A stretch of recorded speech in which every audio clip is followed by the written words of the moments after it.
BPI TV no se hace responsable por las opiniones emitidas por nuestros entrevistados.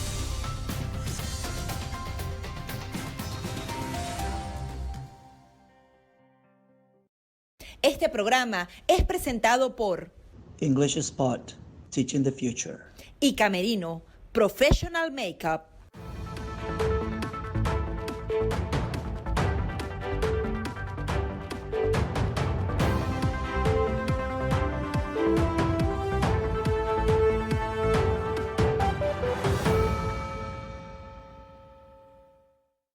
¿Cuánto poderío militar puede acumular el régimen de Nicolás Maduro en los próximos meses? Es una pregunta que no solamente se hacen los venezolanos, sino la comunidad internacional. Es por eso que contamos en nuestro programa Perspectivas del día de hoy con la presencia del coronel John Marulanda. Él es consultor internacional concentrado en temas de seguridad y defensa, sobre todo en el hemisferio occidental. Muchísimas gracias por acompañarnos. Gabriela, un gusto. Muchas gracias a usted por la invitación. Sí, quería precisamente preguntarle eso. Hemos visto en el pasado la presencia rusa llevando armas a Venezuela. Ahora se habla de armas de Irán. También que Venezuela da armas a agrupaciones de la guerrilla de Colombia. ¿Cómo se configura este panorama en el tema militar y de armas rodeando al régimen de Nicolás Maduro? A ver, Gabriela, en este momento Venezuela tiene el sistema más poderoso de defensa antiaérea de la región. Es un sistema de 3 escalones ruso, integrado por diferentes tipos de cohetes y misiles a diferentes distancias que garantiza una muy buena seguridad en caso de cualquier tipo de ataque aéreo. Dicho esto, es necesario aclarar que también tiene una flota de tanques de guerra rusos que supera con mucho las que existen en diferentes partes de América Latina. Colombia no tiene tanques de guerra. Venezuela tiene cerca de 170 tanques de guerra. Colombia no tiene misiles. Venezuela tiene misiles, como le digo, característicamente defensivos. Hay otra cantidad de armamento, pero estos serían los que más llamarían la atención. Tiene de los mejores aviones de ataque del mundo, los Sukhoi MMK-3, tiene helicópteros de ataque diseñados para ataque, los Mi-35. Ni Colombia ni ninguna región del país, ningún país de la región tiene helicópteros de ataque. Tiene helicópteros multipropósitos que los adapta para esto. Dicho esto, es bueno aclarar que la intención denunciada por el presidente Duque y corroborada por las diferentes agencias de seguridad de que Venezuela, el gobierno de Venezuela quiere comprar misiles iraníes, le daría un vuelco de 180 grados a la situación armamentística, porque los misiles iraníes no son defensivos tierra-aire, sino tierra-tierra, y ya tendrían una característica ofensiva que pondría evidentemente en riesgo y en alerta no solamente a Colombia, sino a toda la región. Los misiles Taher-2 o Shahed, los que diseña Irán, podrían llegar a tener un alcance hasta más de 2.000 kilómetros. Es decir, la Florida, si los instala usted en Paraguachón, podría estar al alcance de esos misiles. Luego, esa eventual adquisición o llegada de esos misiles iraníes le daría un vuelco total a la situación de Venezuela. Pero está la otra parte de la ecuación, porque, como decimos en Colombia, folclóricamente no solamente es la flecha, sino el indio. Hay que ver cuál es el estado anímico y moral de las tropas venezolanas para entrar en un conflicto. Mucho más que el discurso durante 20 años del gobierno venezolano ha sido el de ponerse como víctima de una potencial agresión de Estados Unidos a través de Colombia o de Brasil. Sería muy difícil para Venezuela justificar que pasara ahora a la ofensiva si llegara a adquirir este armamento. Con solo adquirirlo y sin pasar a la ofensiva ya le daría un cariz totalmente distinto a su posición militar en la región. Luego, en esa situación se encuentra ahora Venezuela con referencia a su armamento. Ahora bien, ¿desde cuándo viene esto? Sabemos que Hugo Chávez hizo ciertos tratados con Irán. De alguna manera esto se firmó mucho antes. No se trata de una reacción a las sanciones estadounidenses, sino que es un plan que se viene ejecutando poco a poco y que ha permitido justamente tener al régimen de Nicolás Maduro este poderío militar que hace pensar dos veces que pueda existir algún tipo de intervención militar. Así es, Gabriela. Desde el año 2014 se denunció por un periódico alemán los acuerdos a los que llegaron Maduro con el secretario de Hezbollah, Nasrallah, y con autoridades iraníes para establecer plataformas coheteriles y misilísticas de este país en Venezuela. Eso fue denunciado en Europa por este diario alemán y finalmente esta intención de adquirir los misiles de Irán no se concretó porque Rusia hizo una oferta económicamente más favorable y políticamente un poco menos agresiva que la que proponía Irán en su momento. De modo que esto no es nuevo, esto viene desde el 2014 que se denunció y ha venido evolucionando al compás de los acontecimientos internacionales, ahora especialmente con la amenaza real de Irán de estar enriqueciendo rápidamente sus centrífugas, enriqueciendo su uranio más allá del límite permitido, con la posibilidad, a raíz del asesinato de su jefe científico nuclear y de otros mandos altos de la inteligencia militar iraní, la posibilidad real de que haya una retaliación, con lo cual ellos han amenazado. En realidad, los 100 primeros días del presidente que finalmente quede en los Estados Unidos con referencia a Irán van a ser 100 días muy críticos, porque en esos 100 días puede Irán fácilmente tener su primer artefacto nuclear y eso nos pondría a todos, pues, por supuesto, con los pelos de punta. Venezuela está ahí. Ahora bien, ¿cómo podemos atender, cómo podemos frenar que esto siga avanzando? Hemos visto que la actual política estadounidense incluso ha amenazado con destruir o impedir que cualquier tipo de misil llegue a Venezuela. Sin embargo, estamos frente a un cambio en la administración estadounidense. ¿Cuáles podrían ser las recomendaciones que ustedes hacen para precisamente impedir que este poderío militar continúe aumentando? Gabriela, Estados Unidos tiene la capacidad técnica militar para detectar el transporte de estos misiles y la llegada o instalación de estos misiles a Venezuela. Conociendo la estrategia militar norteamericana, es probable que ellos no vayan a permitir que se instalen en Venezuela estos misiles y es probable que en aguas internacionales, si detectan la llegada de partes de estos misiles, los puedan destruir o decomisar para evitar que lleguen aquí a territorio venezolano. Pero por supuesto a esto hay que agregarle la colaboración de las agencias de inteligencia de Brasil y de Colombia principalmente, que están muy cercanas a Venezuela y que pueden también a través de sus redes de inteligencia humana, pueden ayudarnos a detectar tempranamente la llegada de estas armas ofensivas. Ahora bien, la situación política de Venezuela es la gran incógnita que tenemos todos después de estas elecciones, ¿no? A mi modo de ver, el chavismo está fuertemente, después de las elecciones, fuertemente sentado en un bloque de hielo y cualquier incidente va a subir la temperatura ambiente. Luego, no tiene mucha garantía tampoco el PSV de que va a manejar las cosas como quisiera. Lo que vemos que es el principal interés del gobierno es el aspecto económico. Es esta ley habilitante que le permite traer empresas privadas a que exploten su riqueza petrolera.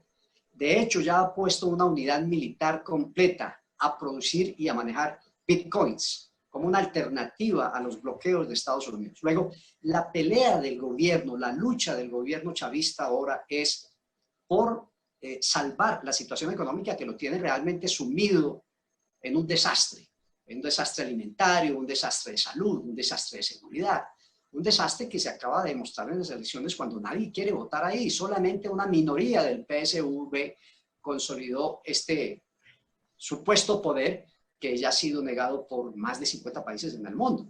Entonces, la guerra va a ser económica, pero le recuerdo, Gabriela, que la historia nos enseña que todos los conflictos militares armados de la humanidad han tenido como raíz situaciones económicas. Ahora bien, ¿cómo entender este comercio de armas? Hemos visto que ya el embargo contra Irán finalizó. También vemos a lo que usted señalaba, Rusia diciendo yo te puedo vender armas a un mejor precio. ¿Cómo podría configurarse esa dinámica de intercambio comercial entre Rusia, Irán y Venezuela como un punto fundamental de apoyo en el hemisferio occidental, particularmente aquí en el continente americano? Gabriela, para Rusia no es fácil, dadas las circunstancias económicas de quiebre total que tiene el gobierno venezolano, embarcarse en préstamos o en fiar armamento. Fíjese usted que los misiles más modernos de Rusia, los S-300, que acaban de ser adquiridos por Turquía, planteando serios problemas estratégicos para la OTAN, pues no llegan a Venezuela. Y ya hace rato debieron haber llegado, porque lo más avanzado que tienen ellos, los S-300, perdón, los S-500 son los que no han llegado a Venezuela. Luego, es claro que Rusia, por razones económicas, no quiere meterse en ese contrato, porque es que además de venderlos, realmente la ganancia es mantenerlos funcionando, ¿no? Y mantener equipos yendo y viniendo de Rusia a Venezuela para mantener a punto las baterías de los misiles Buk, los Pechora, los S-300, eso es un problema logístico mayor.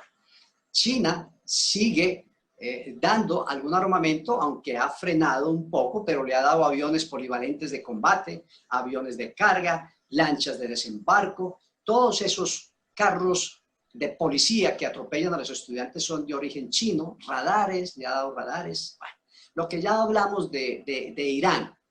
Y queda el tráfico negro de armamento, porque a mi modo de ver, uno de los peores errores que cometió el chavismo fue darle patente de corso a las FARC y el ELN para que operaran en los dos países a condición de que se convirtieran en la retaguardia armada de la defensa de la revolución. Ese tráfico que hacen estos carteles de las FARC del ELN, de narcóticos, de cocaína, acuérdese usted que estamos en Colombia, el primer productor de cocaína mundial eso es innegable, desafortunadamente. La minería ilegal, todo el oro que están sacando del arco minero del Amazonas.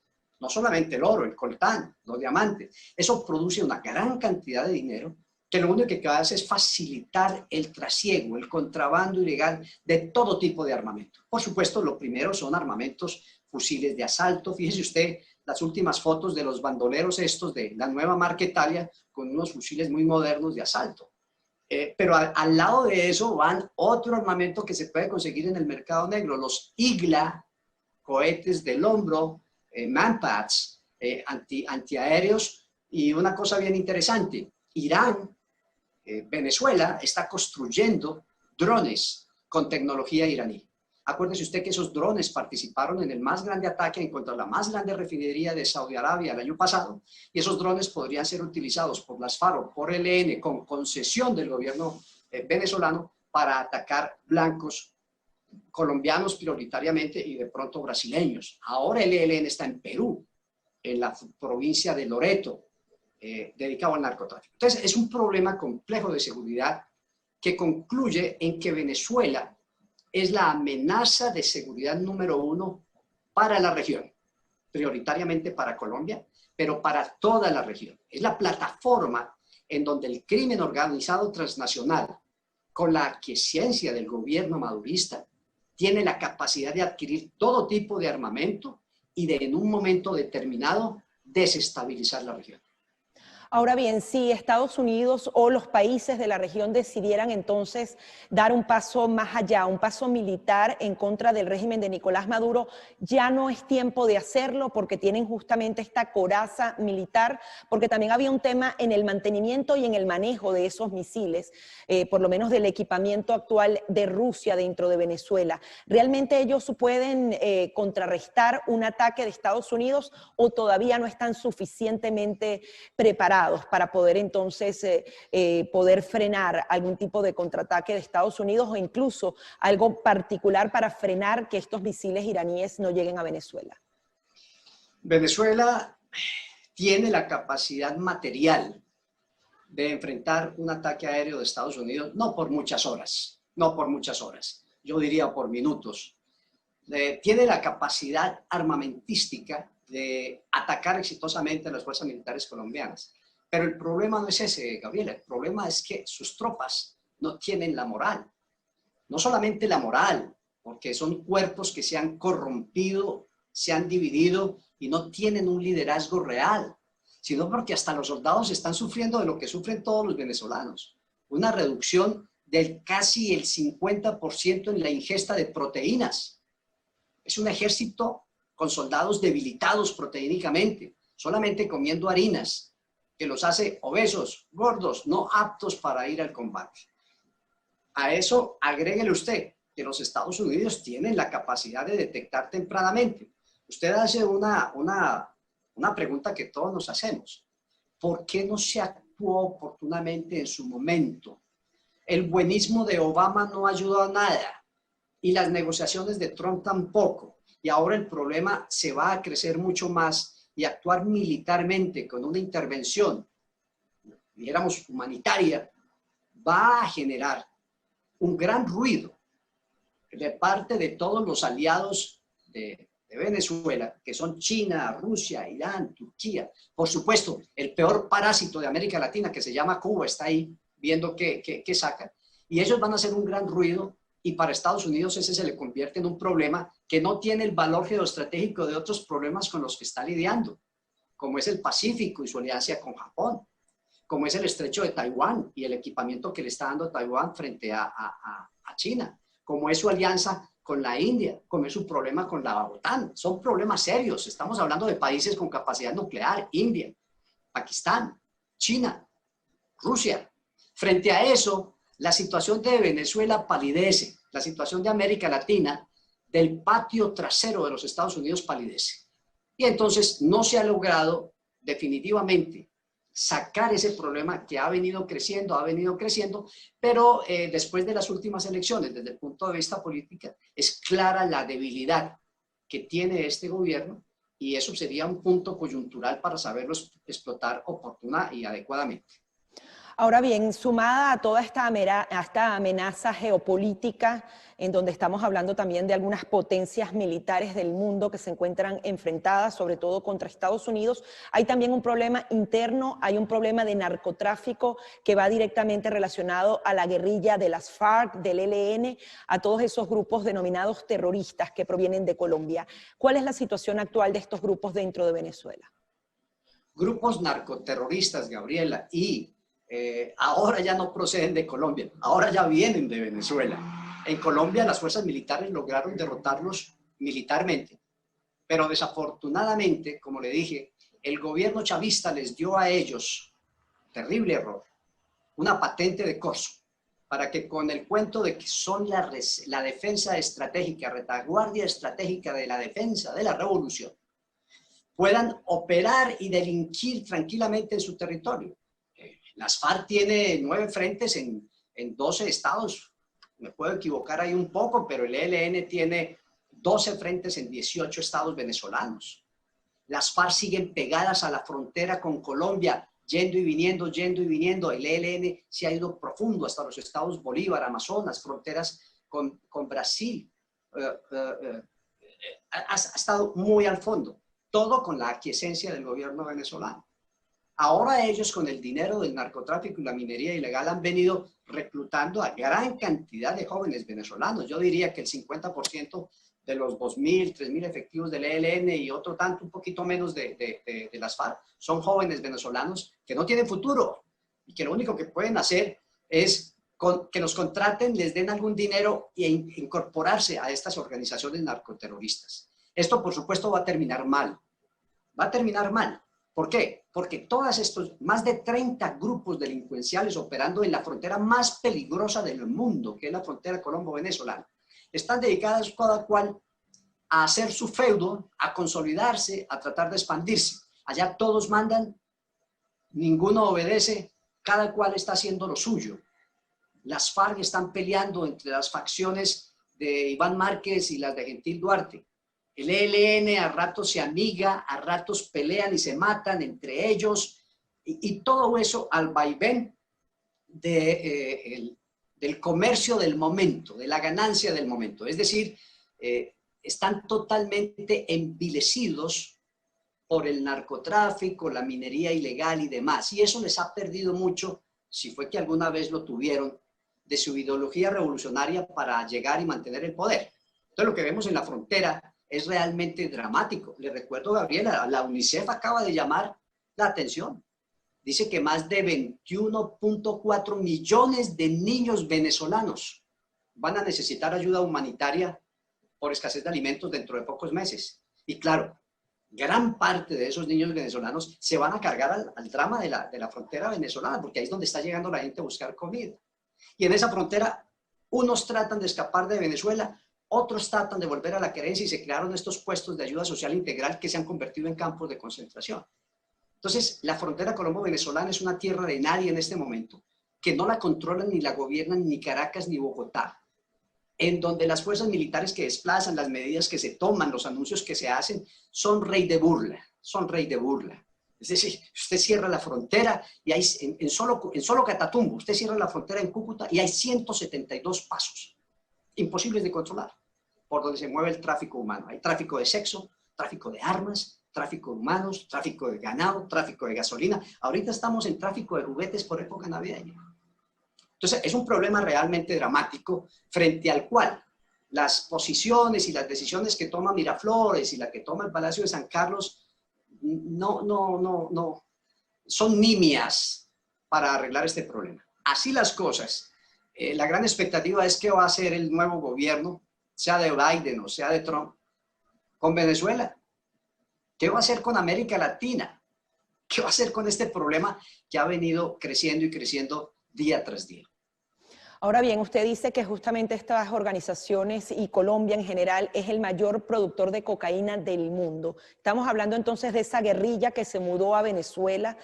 ¿Cuán peligroso entonces es esta amenaza? Ya usted lo ha enumerado, pero es una problemática que le dio décadas de guerra a Colombia, que además está justamente encriptada en todo el tema del narcotráfico, y las soluciones que se están intentando dar por parte del mundo son solo políticas. Se está hablando del cese de la usurpación, pero no el cese de actividades de estos grupos criminales. ¿Cuál es la respuesta ante esto? No, en el fondo de esto, Gabriela, está, como usted bien lo anota, el narcotráfico. Ahora, fíjese usted que estamos en una confluencia de factores geoestratégicos muy importantes. Primero, Venezuela es el país con las mayores reservas petroleras del mundo. Y esto ya le da per se a Venezuela un valor geoestratégico. Y al otro lado vecino está Colombia, primer productor mundial de cocaína. 1.400, 1.300 toneladas métricas de cocaína, con la demanda al alza en el sur del Pacífico, sudeste de Asia, en Europa. Y en la cocaína mueve casi todo el crimen organizado del mundo. Ahí están involucrados élites bancarias, políticas, artísticas, deportivas. Hay un libro que se llama 000 de Roberto Saviano, en donde él describe cómo la cocaína realmente está involucrada en todas las grandes decisiones del mundo. Y hace una advertencia, que es un punto muy importante que no hemos tocado aquí. Dice, cuando se logre meter el gramo de cocaína a China, China va a ser definitivamente la dueña del mundo. Bueno, el 70% de la cocaína que producimos en Colombia o más sale por el Pacífico. Lo que sale por Venezuela, vía aérea, de diferentes pistas que hay en Apure, en Táchira, todo esto, escasamente llega a un 30 o un 40%, pero lo que sale por el Pacífico, vía marítima, para el principal consumidor que es Estados Unidos, pues es 70 o más por ciento. Frente a eso tenemos unas actitudes de ignorancia y de hipocresía de las élites políticas. Hay que ver la carta de los parlamentarios británicos criticando y diciendo, sin conocimiento, de que el Plan Colombia fue un fracaso.